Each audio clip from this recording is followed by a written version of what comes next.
This is 5 on your side at 5. Focused on you. Tonight, 2 teenagers are in custody charged with murder in a deadly shooting this weekend. Thanks for joining us. I'm Mike Bush. I'm Kelly Jackson. 5 people, 5 were shot Saturday night as hundreds of drivers brought their cars to Bridgeton. Now, days later, one of those victims, a 15-year-old boy, has died. Justina Coronel joins us in the newsroom with more details. Justina. Mike and Kelly, we've learned 15-year-old Gerardo Perez from East St. Louis died, and a cousin tells me he was just an innocent bystander. He just finished freshman year at Collinsville High School, and on the day of the shooting, it was his first day of summer break. And an online fundraiser, his family posted that Perez was caught in the crossfire of a slideshow event where hundreds of drivers gather together, often in parking lots. They say Perez loved cars and went to the meetup to have fun. Investigators say Perez was in the backseat of a truck when someone shot him in the head. Police have now charged 2 people with second-degree murder, 19-year-old Garen Stevenson and a 17-year-old who has not been identified yet. Investigators say Stevenson identified himself in surveillance video and told police he fired an AR-15 8 times. Now, the vice president of public safety for the Urban League today says there are programs in place to prevent teen violence, but they need to double down. Consistent outreach, consistent engagement, consistent resourcing, scaling up what we're currently doing so that every neighborhood is touched. And that's how we can really turn St. Louis around. The Major Case Squad is planning to hold a news conference tomorrow to discuss that deadly shooting at 11:30 a.m. Meanwhile, if you have any information, you're asked to call Crime Stoppers at 1-866-371-TIPS. And if you'd like to help the victim's family, you can head to our website, KSTK.com, and go to the section as seen on TV. And St. Louis police are searching for the person who shot and killed a 15-year-old girl in South City. Dornay Hayes was charging her phone at an apartment building on Miami Street in the Gravois Park neighborhood last night when shots were fired from a nearby alley. Hayes was shot in the head. 2 others with her tried to take cover by kicking in the door of a nearby apartment. Today we talked to a property manager about some recent crimes involving teens in the area. I just don't understand. I mean, when I was 15, 16 years old, I was riding bicycles and playing basketball and soccer. These days, kids are carrying guns up and down the street. Different world. Police say so far there have not been any arrests in that deadly shooting. Right now, attorneys are giving closing arguments in a hearing to decide if a convicted killer will be released from prison. Christopher Dunn has been locked up for more than 30 years, accused of murdering a man in the Wells Goodfellow neighborhood in St. Louis. 5 on your side's Holden Kerwicki was in the courtroom today. Holden? Well, Mike, this case continues to hinge on the testimony of multiple witnesses that attorneys for both the state and the defense have said are extremely unreliable. However, the state may have thrown a curve this morning by declining to call a witness who was instrumental to Christopher Dunn's conviction back in 1991. DeMaurice Stepp was one of 2 eyewitnesses to the 1990 murder of 15-year-old Rico Rogers.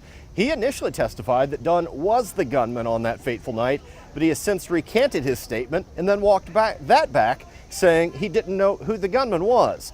Though we didn't hear from Stepp directly, we did hear from Nicole Bailey, a childhood friend of Dunn, who said it wasn't possible for Dunn to have pulled the trigger because he was at home talking to her on the phone at the time that Rogers was killed. I was a child, and I tried to tell them then that he couldn't have been there. I was on the phone with him. And I mean, anybody that knows us at that time, we talked on the phone for hours all the time. I would have known if Chris was upset. This court will see the evolution of Christopher Dunn's story and how over time he or people working for him, whether inside or outside of prison, have cultivated the current version of Dunn's lies. Further complicating matters is that members of Dunn's own family had told police that he was not at home at the time of the murder. However, sworn statements were read in court today where they said that they lied back at the time because they were afraid that they would get in trouble because he was supposed to be in a halfway house. I'll have the latest on closing arguments coming up at 6 o'clock. Reporting live in downtown St. Louis, Holden Kerwicki, 5 on your side. Now let's check in with meteorologist Jim Castillo with our weather first forecast. I know you guys have lifted that storm alert, Jim. Yes, we don't have anything popping up on the radar, which is great. Earlier, we did have showers and storms even moving through the city, and the Cardinals game was delayed just a little bit. But the area we were watching is this circled area here. Let's zoom in there, and there's just absolutely nothing on it. So not expecting any more chances for severe weather tonight. That cold front right here that moved through last night and this morning, and lightning all over the place. Look at the severe weather. Really, it's lining up from Kentucky, Tennessee, Arkansas, back into Texas with a tornado watch there. But we did have some cool clouds today, asparagus clouds. Bridget sent this in. Of course, she works with us here, but wave-like clouds, they're rare, 4,000 to 10,000 feet, and they were just moving through the sky today, and everybody was taking pictures of those. So tonight, a chance of showers and storms comes back into play here overnight, but we're not expecting severe weather. Although in the extended forecast, there is a risk of severe weather. I'll talk a little bit about that coming up. An update now on a fight that left a Hazelwood East student in a coma. A video went viral back in March showing the fight between 16-year-old Kaylee Gain and the suspect, 15-year-old Maurice DeClue. A judge decided DeClue's case will stay in juvenile court. Juvenile officers recommended this because she has no prior run-ins with the law or any disciplinary issues at school. Gain went into a coma after the fight. Her family says she has a traumatic head injury and is improving. Tonight, there's a search for the driver involved in a hit and run that injured a pedestrian. It happened around 4:30 this morning on Collinsville Road at West Point Avenue. That is just outside of Collinsville. Police say the pedestrian was taken to a hospital. No word on their condition tonight. Illinois State Police are investigating.